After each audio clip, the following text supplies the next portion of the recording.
Ang pamilyar na tunog ng pagbukas ng gate ng kanilang mansyon ang gumising sa diwa ni Marco Torres.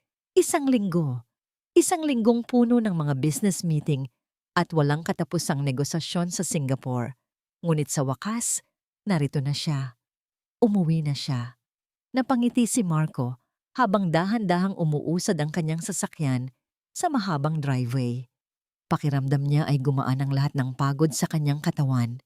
Dito, sa tahanang ito, naghihintay ang kanyang kapayapaan, ang kanyang pamilya. 2 taon na ang nakalipas mula nang pumanaw ang kanyang unang asawa, si Sarah. At sa loob ng 2 taong iyon, ang mansyon ay tila isang malaking kahon na puno ng kalungkutan at alaala. Ngunit nagbago ang lahat nang dumating si Victoria. Si Victoria, ang kanyang maganda, maunawain at mapagmahal na asawa. Siya ang nagbalik ng liwanag at halakhak sa mga pasilyo ng kanilang tahanan. Higit sa lahat, siya ang naging ina na labis na kailangan ng kanyang bugtong na anak, si Sofia. Bumaba si Marco mula sa sasakyan, dala-dala ang isang magandang paper bag. Sa loob nito ay isang kahon na naglalaman ng isang espesyal na music box, isang balerina na sumasayaw sa himig na paborito ni Sarah. Para ito kay Sofia, ang kanyang munting prinsesa na nakakadena sa isang wheelchair mula pa noong aksidenteng halos kumitil sa buhay nito. Isang matamis na ngangiti ang sumalubong sa kanya pagbukas ng pinto. "Welcome home, mahal." Si Victoria. Nakasuot ito ng isang simpleng puting bestida at ang mahaba nitong buhok ay nakalugay. Sa paningin ni Marco, para itong isang anghel. Agad niya itong niyakap ng mahigpit. "I missed you," bulong ni Marco. "Mas na-miss ka namin," sagot ni Victoria. Ang boses ay malambing. "Kumusta ang biyahe mo? Pagod ka ba? Ipaghahanda kita ng mainit na kape." "Okay lang ako. Ang gusto ko lang ay makita si Sofia." "Nasaan siya?" tanong ni Marco. Ang mga mata ay naghahanap. "Nasa kwarto niya. Nagpapahinga. Alam mo naman, medyo naging masungit na naman siya kanina. Ayaw uminom ng gamot." Paliwanag ni Victoria na may bahid ng pag-aalala sa boses. "Pero huwag kang mag-alala. Napainom ko na siya." Tumango si Marco. Isang pamilyar na kirot ang gumuhit sa kanyang dibdib. Ang pagkakasakit ni Sofia ay isang krus na pareho nilang pinapasan. "Salamat, mahal. Hindi ko alam kung anong gagawin ko kung wala ka." Sinserong sabi ni Marco. "Ano ka ba? Pamilya tayo. Sige na, puntahan mo na siya. May sorpresa lang akong tatapusin sa kusina," sabi ni Victoria at hinalikan siya sa pisngi bago tumalikod. Dala ang ngiti sa kanyang mga labi. Naglakad si Marco patungo sa silid ni Sofia. Tahimik ang pasilyo. Sarado ang pinto ng kwarto ng kanyang anak na medyo ipinagtaka niya dahil madalas ay nakabukas ito. Siguro ay ayaw nitong maistorbo, naisip niya. Dahan-dahan at walang ingay niyang pinihit ang doorknob. Naisip na sorpresahin ito. Ngunit nang bahagya niyang mabuksan ang pinto, ang sarili niya ang nasorpresa. Ang sarili niya ang natigilan. Hindi siya makapaniwala sa kanyang nakikita at naririnig. Nakatalikod si Victoria, nakatayo sa harap ng wheelchair ni Sofia. Ngunit ang boses na lumalabas sa bibig nito ay hindi boses ng isang anghel. Ito ay puno ng kamandag, malamig, at nakakakilabot. "Hanggang kailan ka ba magiging pabigat sa buhay namin, ha? Paulit-ulit na lang. Isa kang salot." Narinig niyang sabi ni Victoria sa mahinang boses, ngunit sapat na para marinig niya. Nakita ni Marco ang pag-iling ni Sofia. Ang mga luha ay sunod-sunod na tumutulo mula sa mga mata nito.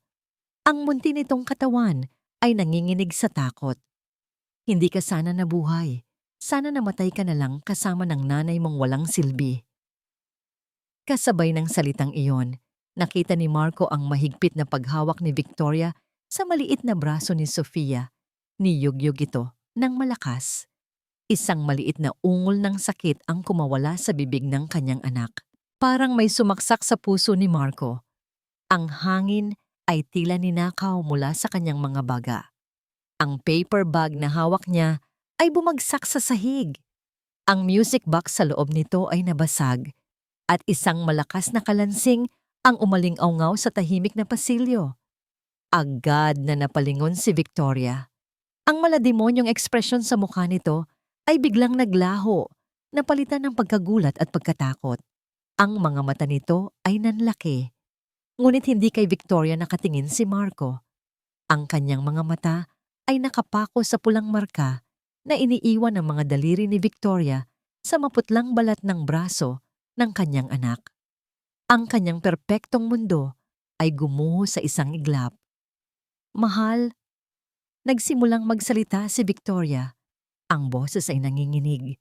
Sinusubukang bumalik sa pagiging anghel. Hindi ito tulad ng iniisip mo. Narinig ni Sofia ang lahat mula sa loob ng kanyang silid. Ang boses ng kanyang papa, malakas at puno ng galit na hindi niya pa naririnig dati. At ang boses ni Tita Victoria, mataas at umiiyak, tunog biktima. Mahigpit ang kapit ni Sofia sa itim na tablet na nasa kanyang kandungan. Malamig ang metal sa kanyang mga palad na pinagpapawisan. Ito na yon. Ang sandaling matagal na niyang kinatatakutan at kasabay nito.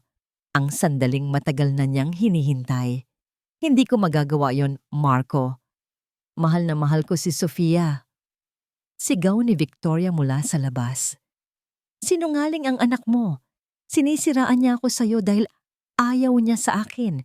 Dahil hanggang ngayon, hindi niya pa rin matanggap na wala na ang nanay niya. Bawat salita ay parang isang karayom na tumutusok sa puso ni Sofia. Paano niya nagagawang baliktarin ang lahat? Paano niya nagagawang gamitin si Mama? Napapikit si Sofia. Naramdaman niya ang pag-init ng kanyang mga mata. Huwag kang iiyak, sabi niya sa sarili. Kailangan mong maging matapang. Maya-maya, tumahimik ang mga sigawan. Narinig niya ang mga yabag na papalapit. Bumukas ang pinto. Pumasok ang kanyang papa, mag-isa. Isinara nito ang pinto sa likuran niya. Ang mukha ng kanyang ama ay isang gusot na mapa ng pagkalito, sakit, at pagdududa. Hindi ito ang mukha ng isang ama na handang iligtas siya. Ito ang mukha ng isang lalaking hindi alam kung sino ang paniniwalaan. Sofia, anak. Nagsimulang magsalita si Marco. Ang boses ay pagod. Lumuhod ito sa harap ng kanyang wheelchair para magpantay ang kanilang mga mata. Sinabi sa akin ni Tita Victoria mo na sinasaktan mo raw ang sarili mo, na nag-iimbento ka ng kwento para paghiwalayin kami. Tumulo ang isang butil ng luha mula sa mata ni Sofia. Hindi dahil sa sakit ng paratang, kundi dahil sa sakit na makita ang pag-aalinlangan sa mga mata ng sarili niyang ama. Alam niyang walang saysay ang mga salita. Kayang-kaya ni Victoria na paikot-ikutin ang sinuman gamit ang matatamis nitong salita. Pero ang ebidensya, ang katotohanan, hindi iyon kayang baliin. Hindi siya nagsalita. Sa halip, dahan-dahan niyang itinaas ang tablet. Nanginginig ang kanyang mga kamay habang inaabot niya ito sa kanyang ama. Nagtatakang kinuha ito ni Marco. Anak, ano ito? Muli, hindi sumagot si Sofia. Itinuro lang niya ang screen. Gamit ang isang daliri. Dahan-dahan niyang itinipa ang password. Isang salita. Isang pangalan na hinding-hindi makakalimutan ng kanyang ama. S-A-R-A. Nakita ni Sofia ang bahagyang panginginig ng balikat ng kanyang ama nang mabasa nito ang pangalan ng kanyang ina. Nang bumukas ang tablet, isang folder lang ang laman nito. Ang pangalan ng folder, para kay Papa. Nag-aalangang pinindot ito ni Marco. Bumungad sa kanya ang isang listahan ng mga audio at video files. Pinindot niya ang pinakauna. Tumahimik ang buong silid. Tanging ang tunog mula sa speaker ng tablet ang maririnig. Unang narinig ang boses ni Victoria, malambing at masaya. Salamat, Yaya. Ako na ang mag-aasikaso kay Sofia. Pagkatapos ay narinig ang tunog ng pagsara ng pinto. Ilang segundo ng katahimikan. At pagkatapos, akala mo ba matutuwa ang papa mo sa'yo? Ang boses ni Victoria, Ngayon ay malamig, walang emosyon, at malupit. Isang tingin pa lang sa'yo, naaalala niya ang malas na nangyari sa pamilyang ito. Kung hindi ka lang sana naging lumpo. Nakita ni Sofia ang unti-unting pagkawala ng kulay sa mukha ng kanyang ama, ang pagigting ng kanyang panga, ang pagsiklab ng apoy sa kanyang mga mata na napalitan ng purong pagkagimbal. Pinatay ni Marco ang recording. Tumingin siya kay Sofia. Wala na ang pagdududa. Ang naroon na lang ay isang malalim, nakakayanig na katotohanan. Nagbabadya na ring bumagsak ang mga luha sa mga mata ni Marco. Gaano na ito katagal nangyayari, anak? Tanong niya. Basag ang boses. Isang nakabibinging katahimikan ang bumalot sa silid.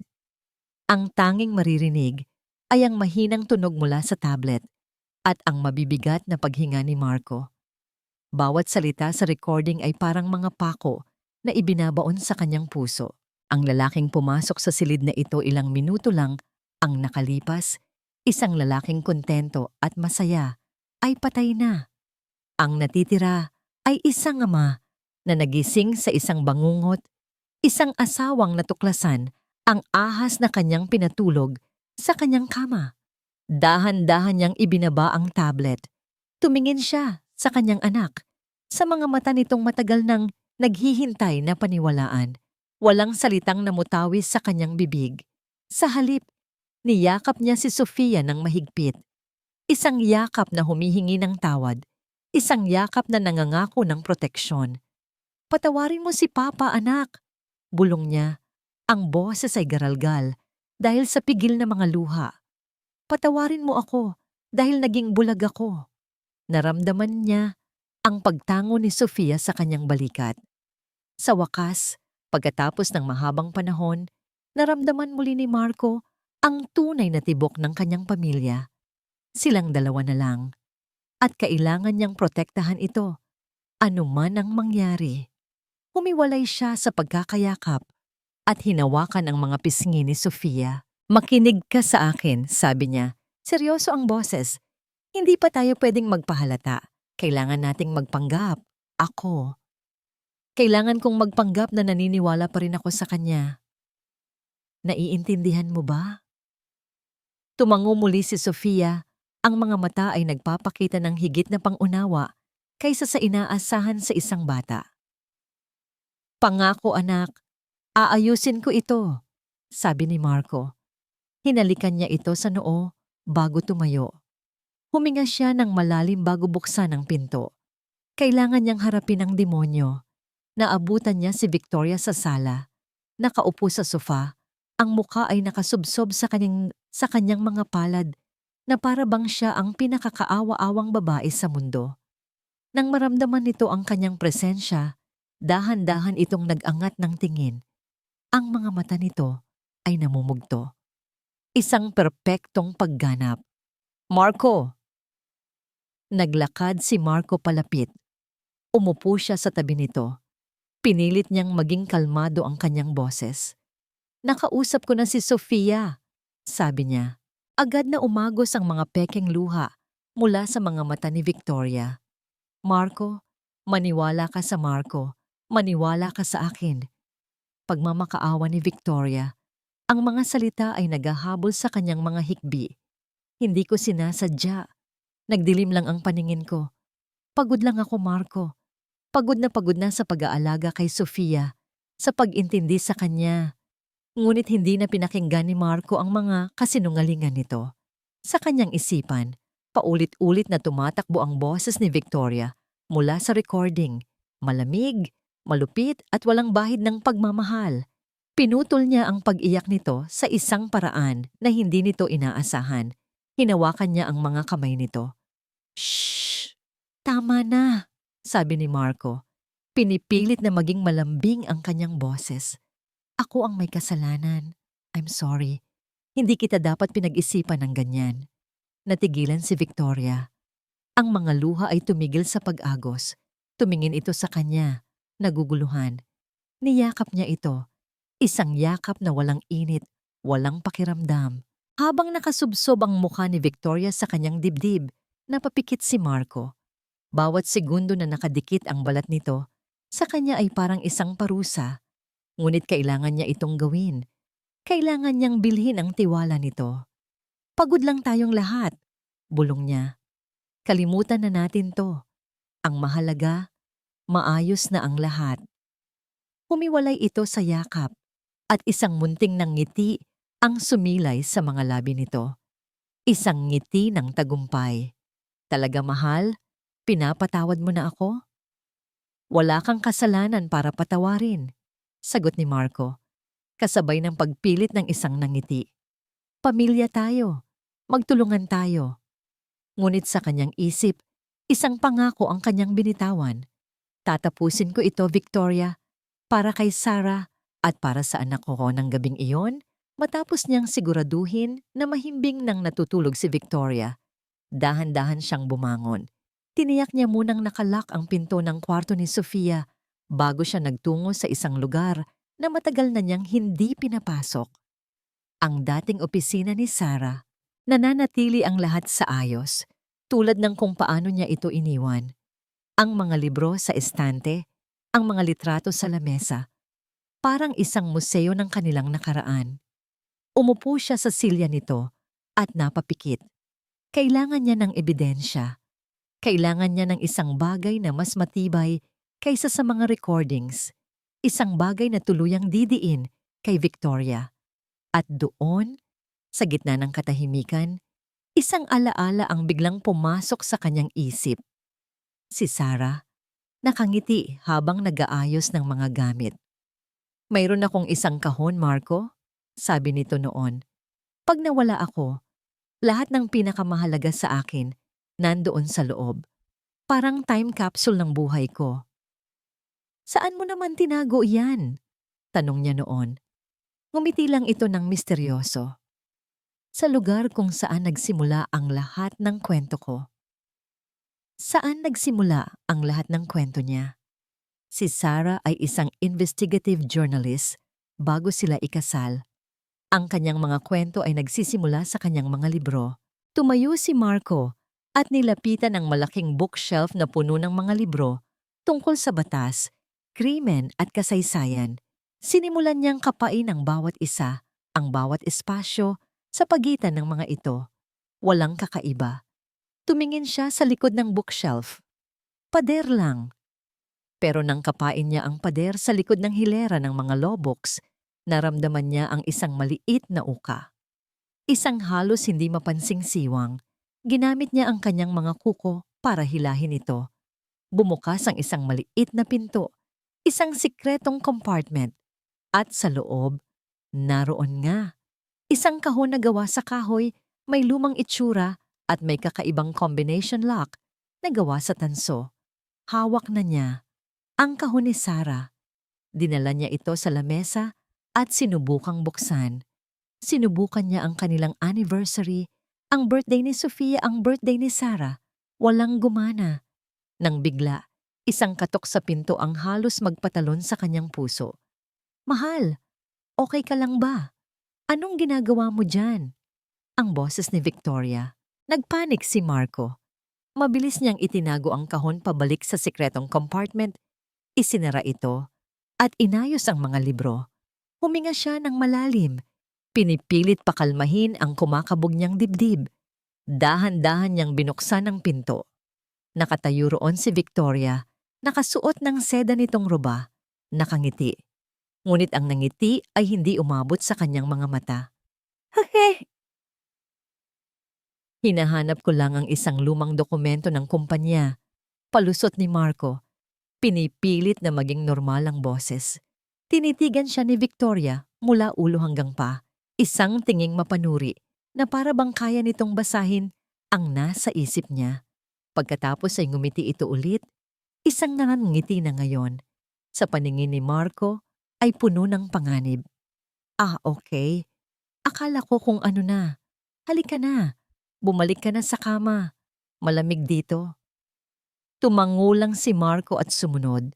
Ngunit habang naglalakad siya palayo, naramdaman niya ang mga mata ni Victoria na nakatitig sa kanyang likuran. Puno ng paghihinala. Kinabukasan, Ang almusal ay parang isang eksena sa isang pelikulang puno ng tensyon. Nakangiti si Victoria habang naglalagay ng pagkain sa plato ni Marco. Tumatawa siya, nagkikwento tungkol sa mga plano niya para sa hardin. Para sa isang tagalabas, sila ang perpektong pamilya. Ngunit para kay Marco, ang bawat ngiti ni Victoria ay parang ngisi ng isang demonyo. Ang bawat paghawak nito sa kanya ay nagdudulot ng lamig sa kanyang buong katawan. Nagpapanggap siyang nakikinig, tumatango, at ngumingiti. Ngunit ang kanyang isip ay nasa ibang lugar. Nasa kahon na nakatago sa opisina ni Sarah. Pagkatapos ng almusal, nagpaalam siyang may pupuntahan sa opisina. Ngunit hindi iyon ang kanyang tunay na pakay. Nagpunta si Marco sa isang maliit at hindi kilalang coffee shop sa Maynila. Doon, sa isang madilim na sulok, nakipagkita siya sa isang lalaki. Si Mang Dante, isang retiradong pulis na ngayon ay nagtatrabaho bilang isang private investigator. Inirekomenda siya ng isa sa mga pinagkakatiwalaan niyang abogado. "Ano ang maipaglilingkod ko sa iyo, Sir Marco?" Tanong ng lalaki. Ang boses ay magaspang. Walang paligoy-ligoy na inilapag ni Marco ang isang sobre sa lamesa. Sa loob nito ay litrato ni Victoria at isang malaking halaga ng pera. "Gusto kong malaman ang lahat tungkol sa babaeng yan," sabi ni Marco. Ang boses ay mariin. Victoria Reyes ang pangalan niya. "Gusto kong malaman kung saan siya galing, sino ang pamilya niya, ano ang ginawa niya bago kami magkakilala. Lahat." Tinitigan ni Mang Dante ang litrato, pagkatapos ay tumingin kay Marco. Tumango ito. "Masusunod, sir. Bigyan niyo ako ng ilang araw." Pag-uwi ni Marco sa bahay, nadatnan niya ang ilang trabahador na nagkakabit ng mga CCTV camera sa bawat sulok ng mansyon, sa labas at lalo na sa loob. "Mahal, tamang-tama ang dating mo," masayang bati ni Victoria. "Nagpasya akong magpakabit ng mga kamera para sa seguridad natin, lalo na para sa kaligtasan ni Sofia." Napatitig si Marco sa isang kamera na direktang nakatutok sa pasilyo papunta sa opisina ni Sarah. Pakiramdam niya ay unti-unti siyang sinasakal, binabakuran sa sarili niyang pamamahay. Ang bahay ay nagiging isang kulungan. "Magandang ideya yan, mahal," pilit niyang sinabi. Ngumiti ng mapakla. Nang gabing iyon, habang nasa tabi niya si Sofia, tahimik na kinuha ng bata ang kanyang tablet. Binuksan nito ang isang drawing application. Gamit ang kanyang daliri, iginuhit niya ang floor plan ng kanilang bahay. At pagkatapos, minarkahan niya ng pulang X ang ilang mga lugar. Isang X sa ilalim ng lamesa sa library. Isang X sa likod ng isang malaking florera sa sala. Isang X sa isang bahagi ng kusina. Naintindihan agad ni Marco. Ito ang mga blind spot, ang mga lugar na hindi abot ng mga mata ni Victoria. Napatingin siya sa kanyang anak, sa talino at tapang nito. Sa gitna ng panganib, nagtutulungan sila. Isang tahimik na alyansa. Kinabukasan, habang nasa opisina siya, tumawag ang kanyang cellphone. Isang hindi rehistradong numero. "Hello?" sagot ni Marco. "Sir Marco, si Dante ito." Agad na naging alerto si Marco. "May nalaman ka na ba?" Narinig niya ang pagbuntong hininga ng investigador sa kabilang linya. "Sir, may problema. Ang pangalang Victoria Reyes ay halos walang record bago ang 2 taon na nakalipas. Walang birth certificate, walang school records, walang kahit ano. Para siyang isang multo na bigla na lang lumitaw." Parang binuhusan ng malamig na tubig si Marco. Isang multo. Isang kasinungalingan. Pagkatapos ng tawag, tulala siyang nakaupo sa kanyang silya, nakatitig sa kawalan. Pagkatapos ay dahan-dahan siyang napatingin sa direksyon ng kanilang bahay. Ang kanyang mga mata ay nanlilisik sa galit. Kinagabihan, muli siyang pumasok sa opisina ni Sarah. Inilabas niya ang kahon, tinitigan niya ang combination lock. Hindi petsa, hindi numero ng telepono. Kung si Sarah ang maglalagay ng password, ano sa ito? Isang bagay na importante sa kanya. Isang bagay na alam niyang matatandaan din ni Marco. Sa lugar kung saan nagsimula ang lahat ng kwento ko, biglang nagliwanag ang kanyang isip. Ang unang kwento, ang unang malaking kaso na sinulat ni Sarah bilang isang journalist. Isang kaso ng korupsyon na halos magpabagsak sa isang politiko. Naalala niya kung gaano ka-proud si Sarah sa case number na yon. Paulit-ulit niya itong binabanggit. Nanginginig ang mga kamay ni Marco habang dahan-dahan niyang pinihit ang mga numero sa lock. Sing po, 2, 0, click. Isang mahinang tunog. Ngunit para kay Marco, iyon ang pinakamalakas na tunog na narinig niya sa buong buhay niya. Bumukas ang kandado. Nanginginig ang mga kamay ni Marco habang dahan-dahan niyang itinaas ang takip ng kahoy na kahon. Ang amoy ng lumang papel at ng pamilyar na pabango ni Sarah ay tila yumakap sa kanya. Isang mapait na paalala ng lahat ng nawala. Hindi ito naglalaman ng mga alahas o mga liham ng pag-ibig. Sa halip, ang kahon ay puno ng mga dokumento, mga litrato, at isang itim na journal. Parang isang investigation board ng isang detektib, isiniksik sa loob ng isang maliit na espasyo. Kinuha ni Marco ang isang folder sa pinakaibabaw. Pagbukas niya, isang litrato ang agad na kumuha ng kanyang atensyon. Isang litrato ng isang babae na may ibang gupit ng buhok at mas maitim ang kulay nito. Ngunit ang mga mata, ang ngiti, walang duda. Si Victoria iyon. Ngunit sa ilalim ng litrato, may nakasulat na pangalan, Angela Ramos. Sa ilalim ng litrato ay may mga newspaper clippings, mga ulat tungkol sa isang malaking investment scam na nangyari sa Cebu ilang taon na ang nakalipas. Maraming negosyante ang naloko, nawalan ng milyon-milyon. Ang utak sa likod ng scam? Isang babaeng nagngangalang Angela Ramos, ngunit hindi siya kailanman nahuli. Bigla na lang siyang naglaho, na parang bula. Parang nanuyo ang lalamunan ni Marco. Ang babaeng pinakasalan niya, ang babaeng natutulog sa tabi niya gabi-gabi, ay isang pugante. Isang kriminal. Ngunit yon ay simula pa lamang.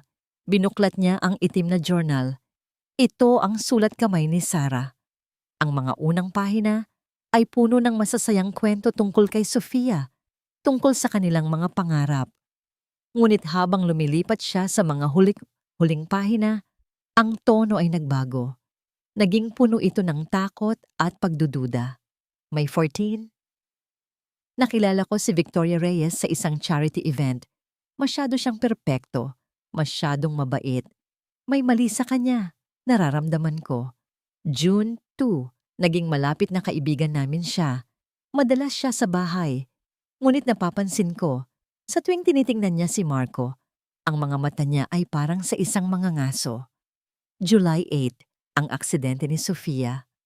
Sabi ng pulis, nawalan daw ng preno ang sasakyan. Pero pinatingnan ko ito sa isang mekaniko na tiwala ko. Sabi niya, ang brake line ay mukhang sinadyang putulin. Tinanong ko si Victoria kung may napansin siyang kakaiba sa sasakyan bago kami umalis. Sabi niya, wala. Pero nakita ko ang isang thimble-sized cut sa kanyang daliri. Hindi ko ito pinansin noon. Napahinto sa pagbabasa si Marco. Hindi maaari. Tinitigan niya ang mga salita. Paulit. Ulit. Umaasang nagkamali lang siya ng basa. Ang aksidente ng kanyang anak? Sinadya. Nanginginig niyang ipinagpatuloy ang pagbabasa. Ang huling entry ay halos hindi na mabasa. Ang sulat ay nanginginig. September 21. Masama ang pakiramdam ko nitong mga nakaraang linggo. Sabi ng doktor, stress lang daw. Pero alam kong hindi. Ang tsaa na laging tinitimpla sa akin ni Victoria, may iba itong lasa. Palihim akong kumuha ng blood sample at ipinasuri ito sa isang pribadong laboratorio. Kinuha ko ang resulta kanina. Kasama ng entry na yon ay isang nakatuping papel. Isang resulta ng laboratorio. Binuksan ito ni Marco. Ang kanyang mga mata ay tumakbo sa mga teknikal na salita hanggang sa nakita niya ang isang pangalan, ng chemical na pamilyar sa kanya mula sa mga crime novels na binabasa niya. Isang uri ng lason. Walang amoy, walang lasa, at dahan-dahang sinisira ang mga internal organs kapag iniinom ng paunti-unti sa loob ng mahabang panahon. Sa ilalim ng resulta ng laboratorio, may huling isinulat si Sarah. Pinapatay niya ako at isusunod niya si Marco. Binitawan ni Marco ang mga papel. Nabuwal siya sa sahig. Ang likod ay sumandal sa bookshelf. Hindi siya makahinga. Ang sakit sa kanyang dibdib ay hindi na lang kirot. Ito ay isang malawak, nagngangalit na apoy na tumutupok sa lahat ng natitira sa kanya. Ang babaeng mahal niya. Hindi lang pala isang manloloko. Hindi lang pala siya ang nanakit sa kanyang anak. Siya ang dahilan kung bakit nasa wheelchair si Sofia. Siya ang dahilan kung bakit namatay si Sarah. Isang halimaw. Siya ay nagpakasal sa isang halimaw. Napasubsob siya sa kanyang mga palad at humagulgol. Hindi isang tahimik na pag-iyak, kundi isang malakas, masakit na sigaw ng isang lalaking nawalan ng lahat. Isang sigaw ng galit, pagsisisi, at walang katapusang pighati. Sa gitna ng kanyang pagtangis, narinig niya ang mahinang pagbukas ng pinto ng opisina. Napahinto siya, pinunasan ng kanyang mga luha. Dahan-dahan siyang lumingon. Ang mga mata ay namumula sa galit. Nakatayo sa pintuan si Victoria, nakangiti. Mahal, naririnig kitang umiiyak. May problema ba? Ngunit sa sandaling iyon, alam ni Marco. Alam na ni Victoria na alam na niya. Ang nangiti nito ay hindi na nagtatago. Ito na ang tunay na ngiti ng ahas. Tapos na ang pagpapanggap. Nagsimula na ang giyera. Mula sa kanyang silid, narinig ni Sofia ang lahat. Ang pagbagsak ng isang bagay sa opisina ni Mama. Ang mahinang sigaw ng kanyang papa. Isang sigaw na puno ng sakit. At pagkatapos, ang boses ni Tita Victoria nagtatanong, nagpapanggap. Pinigilan ni Sofia ang kanyang paghinga. Ito na ba? Ang katapusan? Katahimikan. Isang mahaba at nakakatakot na katahimikan. Pagkatapos, narinig niya ang mga yabag. Papalapit sa kanyang pinto. Dahan-dahan niyang itinago ang tablet sa ilalim ng kanyang kumot. Naghanda siya para sa anumang mangyayari. Bumukas ang pinto. Ang kanyang papa ang pumasok, ngunit iba na siya. Ang pagkalito sa kanyang mga mata kagabi ay napalitan ng isang bagay na mas matatag, mas matigas. Para itong isang sundalo na papasok sa isang giyera. Isinara ni Marco ang pinto at nilock ito. Lumuhod siya sa harap ng wheelchair ni Sofia, tulad ng ginawa niya kagabi.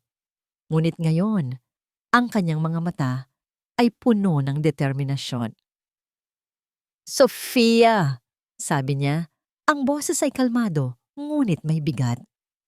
Kailangan nating mag-usap, hindi bilang mag-ama, kundi bilang magkakampi. Tumingin lang si Sofia sa kanya, naghihintay. Nalaman ko na ang lahat, anak. Pagpapatuloy ni Marco, isang butil ng luha ang pumatak mula sa kanyang mata. Tungkol sa aksidente mo, tungkol kay mama mo. Alam ko na ang lahat ng ginawa niya. Hindi niya kailangang sabihin kung sino ang niya. Alam na ni Sofia. Sa sandaling iyon, ang takot na matagal nang namumuo sa dibdib ni Sofia ay biglang naglaho. Napalitan ito ng kakaibang kaginhawaan. Sa wakas, hindi na siya nag-iisa. Hinawakan ni Marco ang kanyang mga kamay. Patawarin mo si Papa, anak. Naging bulag ako, pero hindi na ngayon.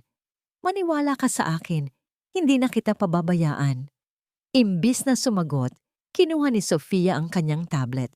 Sa pagkakataong ito, hindi na siya nag-aalangan. Binuksan niya ito at ipinakita sa kanyang ama ang isang bagay na mas malalim pa kaysa sa mga recordings. Nag-install po ako ng keylogger sa computer niya. Mahinang sabi ni Sofia. Ang kanyang munting boses ay puno ng tapang. At isang tracking software sa cellphone niya ng niya. Alam ko lahat ng password niya. Alam ko lahat ng kausap niya. Napanganga si Marco. Tinitigan niya ang screen ng tablet. Nakita niya ang mga email, mga chat messages, at higit sa lahat, mga bank statements. "Tingnan niyo po, Papa," sabi ni Sofia. Itinuturo ang isang column ng mga numero. Linggo-linggo, may malaking pera siyang inililipat mula sa account ng company papunta sa isang account na nakapangalan sa ibang tao. Tapos, mula doon, inililipat niya ulit papunta sa isang bangko sa Cayman Islands. Nakita ni Marco ang mga pangalan, ang mga numero, ang hindi maikakailang ebidensya ng pagnanakaw. Tumingin siya mula sa tablet papunta sa kanyang anak. Ang munting batang ito na nakaupo sa wheelchair, ang batang inakala niyang mahina at walang magawa, ay ang siyang gumawa ng lahat ng ito. Siya ang tunay na tagapagprotekta ng kanilang pamilya. "Hindi ka lang anak ko, Sofia," sabi ni Marco. Ang boses ay puno ng paghanga at pagmamalaki. "Kakampi kita." Bumuo sila ng plano, isang simple ngunit mapanganib na plano. Magpapanggap si Marco na mas lalo pang nahuhulog sa patibong ni Victoria. Susundin niya ang lahat ng gusto nito, ibibigay ang lahat ng hilingin nito para isipin ni Victoria na kontrolado niya ang lahat. Samantala, si Sofia ang magiging mga mata at tainga nila, patuloy na mangangalap ng ebidensya mula sa anino ng teknolohiya. Bago umalis ang kanyang ama, may kinuha si Sofia mula sa isang maliit na kahon sa tabi ng kanyang kama. Isang bagay na kasing liit ng kanyang hinlalaki, isang voice recording pen.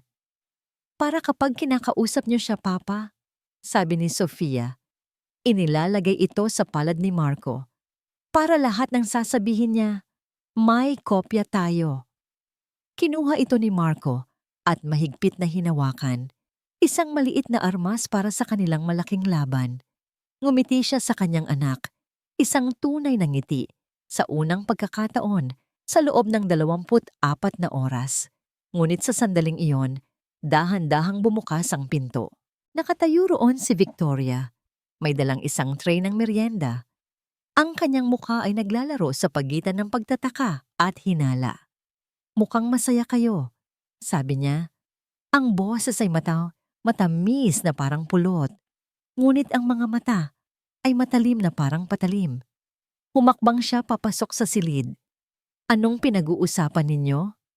Mula sa kanyang kinatatayuan, pinanood ni Victoria o Angela sa kanyang tunay na pagkatao, ang mag-ama. Ang nangiti ni Marco, ang kalmadong mukha ni Sofia. May mali. Isang malakas na alarm bell ang tumutunog sa kanyang isipan. Ang Marco na nakita niyang umiiyak sa opisina kagabi ay hindi dapat ngumingiti ng ganito ngayon. Ang batang kinamumuhuian niya ay hindi dapat ganito kakampante sa harap niya. "Nagkekwentuhan lang kami tungkol sa school niya," mabilis na sagot ni Marco. Kinuha ang tray mula sa kamay ni Victoria. "Salamat dito, mahal. Mukhang masarap." Ngumiti si Victoria. "Walang anuman. Ginawa ko yan para sa inyo." Ngunit habang sila'y kumakain, ang kanyang mga mata ay hindi inaalis sa kanila. Bawat galaw, bawat sulyap, bawat pagbabago sa kanilang paghinga ay kanyang sinusuri. Sanay na siya sa ganitong laro. Ang buhay niya ay isang mahabang laro ng pagkukunwari at pagbabasa ng mga tao. At ngayon, ang kanyang instincts ay sumisigaw. Panganib. Nang gabing iyon, habang si Marco ay nasa banyo, kinuha niya ang cellphone nito. Mabilis niyang tiningnan ang call logs. Isang hindi pamilyar na numero ang tinawagan nito kahapon. Agad niyang minimorya ang numero. Pagkatapos, pumasok siya sa kanyang maliit na home office. Umupo siya sa harap ng kanyang laptop at sinimulang suriin ang kanyang mga bank accounts. Doon niya nakita isang security inquiry flag sa kanyang offshore account. May nag-iimbestiga. Isang malamig na kaba ang gumapang sa kanyang dibdib na mabilis na palitan ng nag-aapoy na galit. Marco. Kaya pala, ang lahat ng pag-aalala, Ang lahat ng paglalambing nitong mga nakaraang araw, isang palabas lang pala. Akala ng gago ay kaya niya itong lokohin. Siya na nabuhay sa panloloko? Hindi na siya nag-aksaya ng panahon.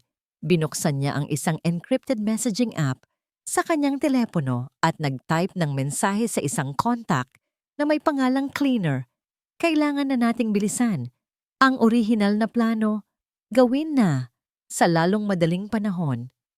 Mabilis ang reply. Sigurado ka, mas delikado. Gawin mo na lang, type ni Victoria.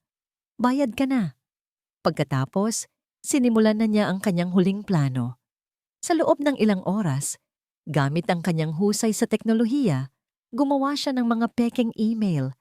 Nag-set up siya ng mga digital paper trail na magmumukhang si Marco ang nag-iisang utak sa likod ng lahat ng financial fraud.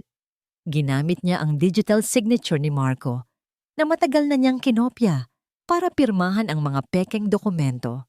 Isang perpektong bitag.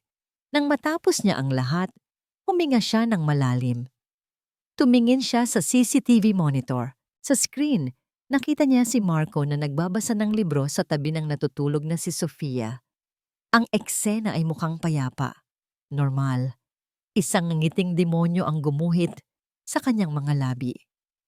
Maganda na kayong magkita ng nanay mo, Sofia. Bulong niya sa screen. Kinuha niya ang kanyang telepono at nag-dial.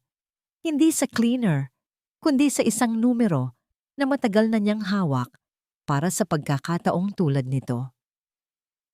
Hello, Police Department, sabi niya. Ang kanyang boses ay biglang naging puno ng takot at pag-aalala, tulad ng isang desperadong asawa. Gusto ko pong i-report ang asawa ko. Si Marco Torres, natuklasan ko po na ninanakawan niya ang sarili niyang kumpanya. Natatakot po ako.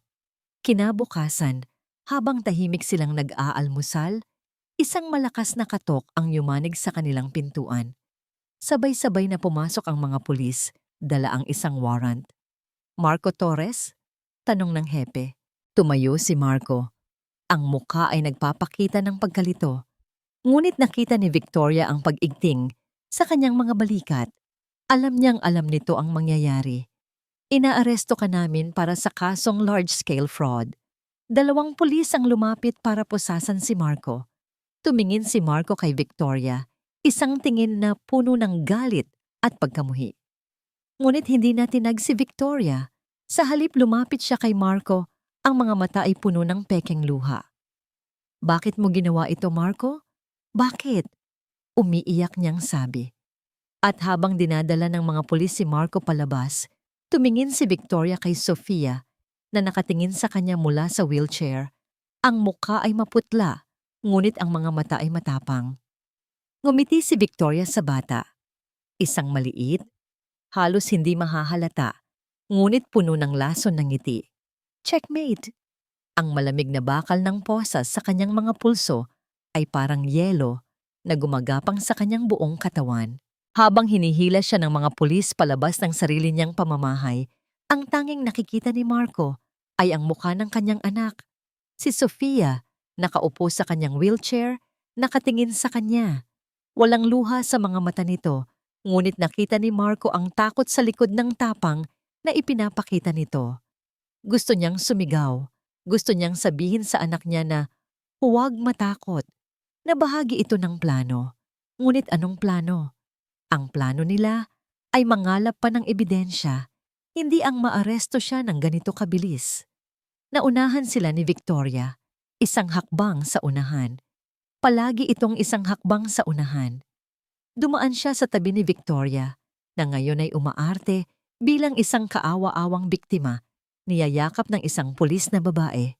Tumingin ito sa kanya at sa isang iglap na wala ang mga pekeng luha at nakita niya ang isang malamig na ngiti ng tagumpay. Sa presinto, ang mundo ni Marco ay gumuho ng tuluyan. Inilatag ng mga investigador ang ebidensya sa harap niya. Mga email na mukhang galing sa kanya. Mga bank transfer na may pekeng pirma niya. Isang perpektong pagkakasala na metikulosong binuo para idiin siya. Sir Torres, mas mabuti pang umamin na kayo. sabi ng hepe. Lahat ng ebidensya, tumuturo sa inyo. Bitag lang ang lahat ng yan. Inosente ako, sigaw ni Marco. Ang asawa ko, si Victoria, siya ang may gawa niyan. Ngunit ang mga pulis ay tiningnan lang siya na para siyang isang baliw na naghahanap ng masisisi. Dumating ang kanyang abogado, si Attorney Diaz. Pagkatapos pag-aralan ang mga dokumento, umiling ito. Marco, masama ito, sabi ng abogado. Kung sino man ang gumawa nito, napakagaling niya. Mahirap patunayan na hindi ikaw ang may gawa. Parang gumuho ang puso ni Marco. Pero may ebidensya kami laban sa kanya. Ang anak ko, isang recording mula sa isang bata, isang lumang journal. Hindi iyan sapat para labanan ang mga dokumentong ito, Marco. Malungkot na sabi ni Attorney Diaz. Kailangan natin ng isang bagay na mas matibay, isang alas. Ngunit wala silang alas. Ikinulong si Marco sa isang maliit at maruming selda. Ang amoy ng pawis at kawalan ng pag-asa ang bumalot sa kanya. Umupo siya sa isang malamig na sementadong bangko at napasabunot sa kanyang buhok. Ang kanyang isip ay hindi nasa kaso. Nasa bahay? Nasa anak niya. Naiwan si Sofia doon, mag-isa, kasama ang halimaw. Sa mansyon, ang unang ginawa ni Victoria pagkaalis ng mga pulis ay putulin ang internet connection. Pagkatapos, pumasok siya sa kwarto ni Sofia na may malamig na ngiti. Hello, little spy, sabi niya, sabay kuha ng tablet mula sa mga kamay ng bata. Huwag! Sigaw ni Sofia. Huli na ang lahat, sabi ni Victoria, tinitingnan ang tablet. Magaling ka, aaminin ko. Muntik mo na akong maloko, pero sa huli, ako pa rin ang nanalo. Ibinagsak ni Victoria ang tablet sa sahig at tinapakan ito ng buong lakas. Ang screen ay nabasag, naging isang gagamba ng itim na kristal. Tapos na ang laro mo, bata. O inilak ni Victoria ang pinto ng kwarto ni Sofia mula sa labas. Pagkatapos, kinuha niya ang kanyang telepono at tinawagan ng cleaner. Mamayang gabi, sabi niya, gawin mong mukhang aksidente, isang gas leak. Tragis, hindi ba? Isang amang nagpakamatay at dinamay ang kanyang kaawa-awang anak matapos malaman ang kanyang kaso. Narinig ni Sofia ang usapan mula sa siwang sa ilalim ng pinto. Nanlaki ang kanyang mga mata sa takot. Hindi lang siya ikinulong. Tatapusin na siya. Sila ng kanyang papa. Sa loob ng selda, inilabas ni Marco ang kanyang pitaka. Tinitigan niya ang kupas na litrato nila ni Sarah at ng isang munting Sofia na nakangiti pa at nakakatakbo. Nagsimulang mamasa ang kanyang mga mata. Nabigo siya bilang asawa. At ngayon, nabigo siya bilang ama. Wala na. Lahat ay nawala. Ngunit sa loob ng nakalak na kwarto, gumapang si Sofia papunta sa ilalim ng kanyang kama. Nanginginig ang mga kamay, kinapa niya ang isang maluwag na floorboard. Itinago niya roon ang isang bagay matagal na panahon para sa isang emergency. Isang luma, hindi na ginagamit na cellphone. Ang lumang telepono ng kanyang mama. Binuksan niya ito. Nanalangin siya na sana may baterya pa. Nagliwanag ang screen. Battery level, 5%. Alam niyang isa lang ang pagkakataon niya. Isang tawag. Ngunit kanino siya tatawag? Ang mga pulis ay nasa panig na ni Victoria. Ang abogado ng kanyang ama ay walang magawa. Kailangan niya ng isang taong nakakaalam na ng katotohanan. Isang taong nasa labas ng sistema. Nanginginig niyang ni-dial ang numerong narinig niyang binanggit ng kanyang ama sa telepono. Ang numero ng investigador. Tumunog ang telepono ng isang beses, 2, 3. Halos mawalan na ng pag-asa si Sofia nang biglang may sumagot. Hello? Isang magaspang na boses ng lalaki. Si Mang Dante po ba ito? Nanginginig na tanong ni Sofia. Sino to? Anak po ako ni Marco Torres. Si Sofia. Mabilis niyang sabi. Kailangan po namin ng tulong. Si Tita Victoria. Papatayin niya po kami. Narinig ni Sofia ang pagbabago sa tono ng lalaki. Nasaan ang papa mo? Nasaan ka? Nasa kulungan po si papa at ako po nakalak sa kwarto ko. Mang Dante, may ebidensya po ako, isang video. Hindi po alam ni papa na meron ako nito. Ang huling alas ko po. Sabi ni Sofia, ang mga salita ay bumubuhos mula sa kanya. Nakasave po sa cloud. Ang password po ay ang pangalan ng mama ko, Sarah, pero baliktad. ARAS. Anong pangalan ng file? Mabilis na tanong ni Dante. Ang file name po ay Tsaa para kay mama, sagot ni Sofia, kasabay ng pagtulo ng kanyang mga luha. Pakiusap po, bilisan nyo. Biglang namatay ang telepono. Ubos na ang baterya. Nagawa na niya ang kanyang bahagi.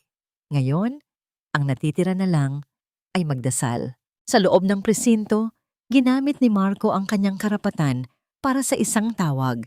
Ngunit hindi ang abogado niya ang tinawagan niya. Security Bank, hello? I need to speak with Mr. De Leon, mariing sabi ni Marco. This is Marco Torres.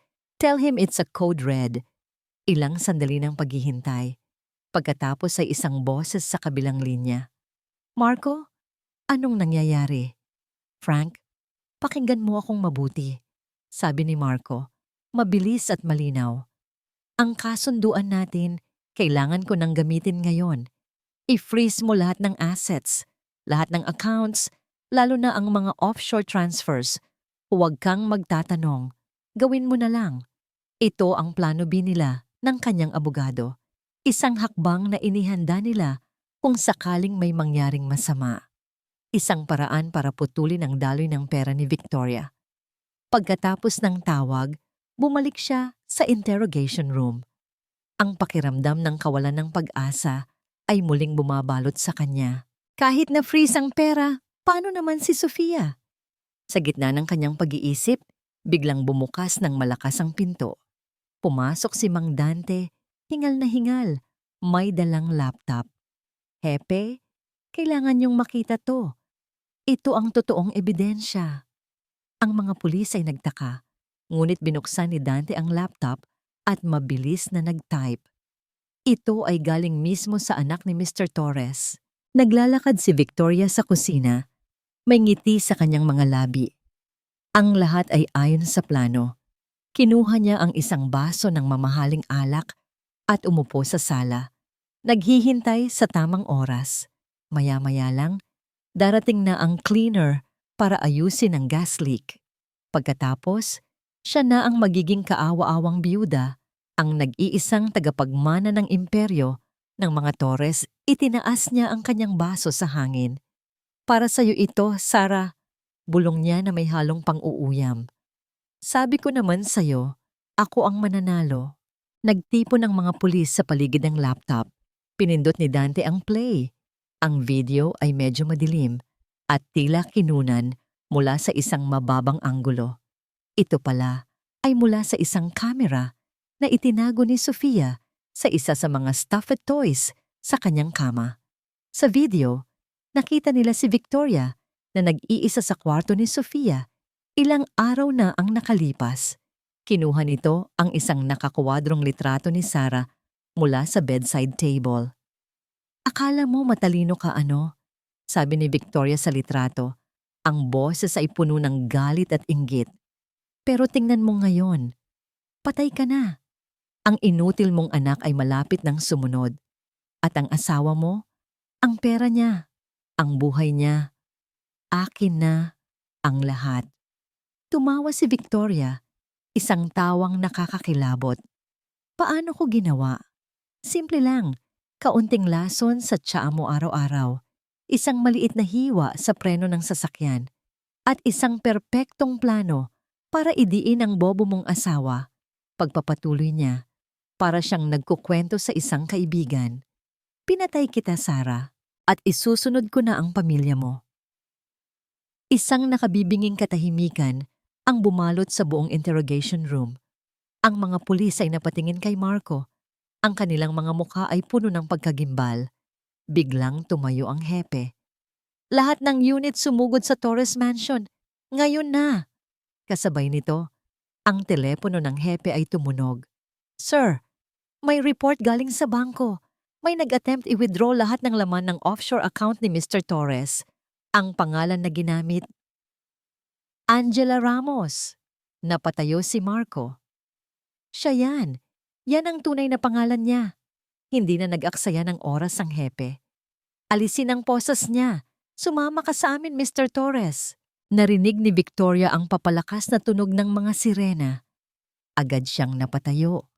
Ang alak ay natapon mula sa kanyang baso. Hindi maaari. Paanong? Tumakbo siya papunta sa pintuan, ngunit huli na ang lahat. Isang malakas na kalabog ang sumira sa pinto. Bumuhos ang mga pulis sa loob, mga baril ay nakatutok sa kanya. At sa likod nila, nakita niya si Marco, nakatayo, hindi na nakaposas, at ang mga mata ay nag-aapoy sa galit ng isang amang handang pumatay para sa kanyang anak. Nanlaki ang mga mata ni Victoria, natapos na ang laro. Ang huling imahe na nakita ni Marco kay Victoria, o Angela Ramos, ay ang mukha nitong puno ng galit at kawalan ng paniniwala, habang kinakaladkad siya ng mga pulis palabas ng mansyon. Ang maskara ng perpektong asawa ay tuluyan ng nalaglag. Inilalantad ang halimaw sa ilalim nito. Sumisigaw ito. Nagbabanta, ngunit wala nang sino man ang nakikinig. Ngunit hindi na siya pinansin ni Marco. Isang bagay lang ang nasa isip niya. "Sofia!" Tumakbo siya paakyat ng hagdanan. Sinisipa ang nakalak na pinto ng kwarto ng kanyang anak. Nang bumukas ito, ang kanyang puso ay halos madurog sa kanyang nakita. Si Sofia ay nasa sahig, sa tabi ng wasak na tablet, nanginginig at umiiyak. Ngunit hindi ito iyak ng takot, kundi iyak ng kaginhawaan. Walang salitang namutawi sa bibig ni Marco. Lumuhod siya at niyakap ang kanyang anak. Isang yakap na nagsasabi ng lahat, ng pasasalamat, ng pagmamalaki, ng walang hanggang pagmamahal. "You saved us, Sofia." Bulong niya sa buhok nito. "You saved me. You are my hero." "I love you, Papa." Iyak ni Sofia. Ang mga munting braso ay mahigpit na nakayakap sa kanyang leeg. "Mahal na mahal din kita, anak. Higit pa sa buhay ko." Lumipas ang ilang buwan. Ang kaso laban kay Angela Ramos ay naging isang malaking balita. Ang bigat ng ebidensya, mula sa journal ni Sarah, sa mga video ni Sofia, hanggang sa mga financial records, ay hindi maikakaila. Hinatulan siya ng habambuhay na pagkabilanggo para sa mga kasong pagpatay, attempted murder, at large-scale fraud. Ang cleaner na kanyang inupahan ay nahuli rin at naging state witness. Ang mansyon ng mga Torres, na dating naging isang kulungan ng takot, ay dahan-dahang nagbabalik sa pagiging isang tahanan. Isang hapon, magkasama si Marco at Sofia sa dating opisina ni Sarah. Ngunit ngayon, hindi na ito isang lugar ng kalungkutan. Inayos nila ang mga libro. Inilagay nila ang mga litrato ni Sarah sa mga bagong picture frames. "Papa," sabi ni Sofia, hawak ang isang litrato ni Sarah na nakangiti. "Sa tingin mo po, proud kaya si Mama sa akin?" Lumuhod si Marco sa tabi niya. "Hindi lang siya proud, anak," sabi niya. Ngumiti. "Sigurado ako, kung nasaan man siya ngayon, siya ang pinakamasayang anghel sa langit." Kinabukasan, Linggo, dinalaw nila ang puntod ni Sarah. Tahimik silang umupo sa damuhan, sa harap ng puting lapida. Naglagay si Sofia ng isang puting rosas dito. Tinitigan ni Marco ang pangalan ng kanyang yumaong asawa. "Sarah," sabi niya. Ang boses ay mahina. "Patawarin mo ako. Patawarin mo ako dahil hindi kita naprotektahan. Pero pangako, hinding-hindi ko napababayaan ang anak natin. Araw-araw, mamumuhay kami para sa'yo." Hinawakan ni Sofia ang kamay ng kanyang ama. Isang maliit, ngunit matatag na hawak. Ang huling eksena ay sa hardin ng kanilang mansyon. Ang araw ay dahan-dahang lumulubog, nagpipinta ng kulay kahel at lila sa kalangitan. Tinutulak ni Marco ang wheelchair ni Sofia sa isang landas na napapalibutan ng mga bulaklak. Ang hangin ay sariwa, ang paligid ay payapa. Sa unang pagkakataon sa loob ng napakatagal na panahon, wala nang takot, wala nang panganib na nagbabanta. Tanging sila na lang dalawa. Huminto sila sa gitna ng hardin. Tumingala si Sofia sa kanyang ama. Ang dating takot sa kanyang mga mata ay napalitan na ng isang kumikinang na pag-asa. "Papa," sabi ni Sofia, ang boses ay malinaw at masaya. "Mahal na mahal kita." Ngumiti si Marco, isang tunay, malapad na ngiti na umabot hanggang sa kanyang mga mata. Isang butil ng luha ang pumatak sa kanyang pisngi, ngunit hindi ito luha ng kalungkutan. Ito ay luha ng pasasalamat at purong kaligayahan. "Mahal na mahal din kita," sagot niya. Hinahaplos ang buhok nito. "Aking munting bayani." At habang pinapanood nila ang paglubog ng araw, alam nilang pareho na ito ay hindi isang pagtatapos. Ito ay isang bagong simula. Ang huling imahe na nakita ni Marco kay Victoria o Angela Ramos ay ang mukha nitong puno ng galit at kawalan ng paniniwala habang kinakaladkad siya ng mga pulis palabas ng mansyon. Ang maskara ng perpektong asawa ay tuluyan ng nalaglag. Inilalantad ang halimaw sa ilalim nito. Sumisigaw ito, nagbabanta, ngunit wala nang sino man ang nakikinig. Ngunit hindi na siya pinansin ni Marco. Isang bagay lang ang nasa isip niya. "Sofia!" Tumakbo siya paakyat ng hagdanan. Sinisipa ang nakalak na pinto ng kwarto ng kanyang anak. Nang bumukas ito, ang kanyang puso ay halos madurog sa kanyang nakita. Si Sofia ay nasa sahig, sa tabi ng wasak na tablet, nanginginig at umiiyak. Ngunit hindi ito iyak ng takot, kundi iyak ng kaginhawaan. Walang salitang namutawi sa bibig ni Marco. Lumuhod siya at niyakap ang kanyang anak. Isang yakap na nagsasabi ng lahat, ng pasasalamat, ng pagmamalaki, ng walang hanggang pagmamahal. "You saved us, Sofia." Bulong niya sa buhok nito. "You saved me. You are my hero." "I love you, Papa."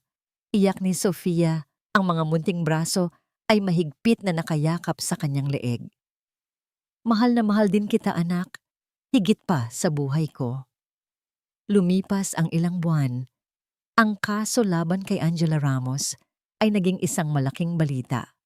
Ang bigat ng ebidensya mula sa journal ni Sarah, sa mga video ni Sofia, hanggang sa mga financial records ay hindi maikakaila. Hinatulan siya ng habambuhay na pagkabilanggo para sa mga kasong pagpatay, attempted murder, at large-scale fraud. Ang cleaner na kanyang inupahan ay nahuli rin at naging state witness. Ang mansyon ng mga Torres na dating naging isang kulungan ng takot ay dahan-dahang nagbabalik sa pagiging isang tahanan. Isang hapon, magkasama si Marco at Sofia sa dating opisina ni Sarah. Ngunit ngayon, hindi na ito isang lugar ng kalungkutan. Inayos nila ang mga libro. Inilagay nila ang mga litrato ni Sarah sa mga bagong picture frames. "Papa," sabi ni Sofia, hawak ang isang litrato ni Sarah na nakangiti. "Sa tingin mo po, proud kaya si Mama sa akin?" Lumuhod si Marco sa tabi niya. "Hindi lang siya proud, anak," sabi niya. Ngumiti.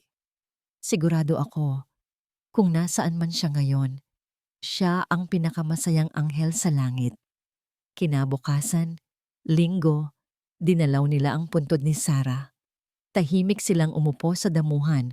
Sa harap ng puting lapida, naglagay si Sofia ng isang puting rosas dito. Tinitigan ni Marco ang pangalan ng kanyang yumaong asawa. "Sarah," sabi niya, ang boses ay mahina. "Patawarin mo ako. Patawarin mo ako dahil hindi kita naprotektahan. Pero pangako, hinding-hindi ko napababayaan ang anak natin. Araw-araw, mamumuhay kami para sa'yo." Hinawakan ni Sofia ang kamay ng kanyang ama. Isang maliit ngunit matatag na hawak. Ang huling eksena ay sa hardin ng kanilang mansyon. Ang araw ay dahan-dahang lumulubog, nagpipinta ng kulay kahel at lila sa kalangitan. Tinutulak ni Marco ang wheelchair ni Sofia sa isang landas na napapalibutan ng mga bulaklak. Ang hangin ay sariwa, ang paligid ay payapa. Sa unang pagkakataon sa loob ng napakatagal na panahon, wala nang takot, wala nang panganib na nagbabanta. Tanging sila na lang dalawa. Huminto sila sa gitna ng hardin. Tumingala si Sofia sa kanyang ama. Ang dating takot sa kanyang mga mata ay napalitan na ng isang kumikinang na pag-asa. "Papa," sabi ni Sofia, ang boses ay malinaw at masaya. "Mahal na mahal kita." Ngumiti si Marco, isang tunay, malapad na ngiti na umabot hanggang sa kanyang mga mata. Isang butil ng luha ang pumatak sa kanyang pisngi, ngunit hindi ito luha ng kalungkutan. Ito ay luha ng pasasalamat at purong kaligayahan. "Mahal na mahal din kita," sagot niya. Hinahaplos ang buhok nito. "Aking munting bayani." At habang pinapanood nila ang paglubog ng araw, alam nilang pareho na ito ay hindi isang pagtatapos. Isang taon ang lumipas. Ang mansyon, na dating naging saksi sa mga kasinungalingan at takot, ay isa ng pugad ng pag-asa at pagbangon. Ang mabibigat na kurtina ay napalitan ng mga magagaan na tela. Hinahayaang pumasok ang sikat ng araw sa bawat sulok. Ang katahimikan ay napalitan na ng musika, ng mahinang halakhak at ng tunog ng determinasyon. Sa malawak na sala na nakaharap sa hardin, nakatayo si Marco. Hindi siya nakatingin sa mga papeles ng kumpanya o sa kanyang cellphone. Ang kanyang buong atensyon ay nakatuon sa isang eksena sa kanyang harapan. Nakatayo si Sofia, wala siya sa kanyang wheelchair. Nakahawak siya sa 2 parallel bars na inilagay doon para sa kanyang physical therapy. Kasama niya ang kanyang therapist, si Lena. Bawat hibla ng kalamnan sa munti niyang katawan ay nanginginig sa pagod at ang pawis ay tumutulo sa kanyang noo. Ngunit ang kanyang mga mata ay nag-aalab sa determinasyon. "Isa pa, Sofia. Isa na lang," malumanay na sabi ni Lena. Pinanood ni Marco ang kanyang anak. Sa loob ng 1 taon, nasaksihan niya ang mga himala. Ang himala ng unti-unting pagbabalik ng lakas sa mga binti ni Sofia. Ang himala ng pagbabalik ng ngiti sa mga labi nito. Ang himala ng isang batang minsan ay biktima, ngunit ngayon ay isang mandirigma. Tumingin si Sofia sa kanyang ama, humihingi ng lakas. Ngumiti si Marco. "Kaya mo yan, munting bayani." Huminga ng malalim si Sofia. Binitawan niya ang isang kamay mula sa bar. Pagkatapos, sa isang iglap ng purong katapangan, binitawan niya rin ang isa pa. Sa loob ng 2 segundo, nakatayo siyang mag-isa. Nanginginig, ngunit nakatayo. Pagkatapos, itinaas niya ang kanyang kanang paa. Dahan-dahan. Bawat milimetro ng paggalaw ay isang tagumpay. Inihakbang niya ito pasulong. Isang maliit, nanginginig na hakbang. Nabitawan ni Marco ang hininga na hindi niya namalayang pinipigil pala niya. Sinundan ito ng isa pang hakbang. Ang kanyang mga mata ay nakapako kay Marco na ngayon ay dahan-dahang naglalakad palapit. Ang mga braso ay nakaunat. "Papa!" bulong ni Sofia. Sa 2 hakbang, nawalan siya ng balanse. Ngunit bago pa siya bumagsak, nasalo na siya ng malalakas na bisig ng kanyang ama. Binuhat siya ni Marco, niyakap ng mahigpit na para bang si Sofia ang pinakamahalagang yaman sa buong mundo. Hindi na niya napigilan ang mga luha ng kaligayahan na umagos mula sa kanyang mga mata. "Nakita niyo po, Papa?" Humihikbing sabi ni Sofia, ngunit ito ay hikbi ng tagumpay. "Nakita niyo po, nakalakad ako." "Nakita ko, anak," sagot ni Marco. Ang boses ay basag. Hinalikan niya ang noo nito, ang pisngi, ang buhok. "Nakita ko. Si Mama. Sigurado akong nakita rin niya." Inilapag niya si Sofia pabalik sa kanyang wheelchair para makapagpahinga. Ngunit ang nangiti sa kanilang mga labi ay hindi na maalis. Tumingin sila sa laba, sa hardin kung saan namumukadkad ang mga puting rosas na paborito ni Sarah. Dahil sa bawat hakbang, gaano man kaliit, sabay nilang tinatahak ang daan patungo sa isang mas maliwanag na bukas. Hindi na bilang mga biktima, kundi bilang mga nakaligtas na pinatatag ng pag-ibig. Ang kanilang kwento ay hindi nagtapos sa paghihiganti at hustisya. Doon pa lang ito tunay na nagsimula.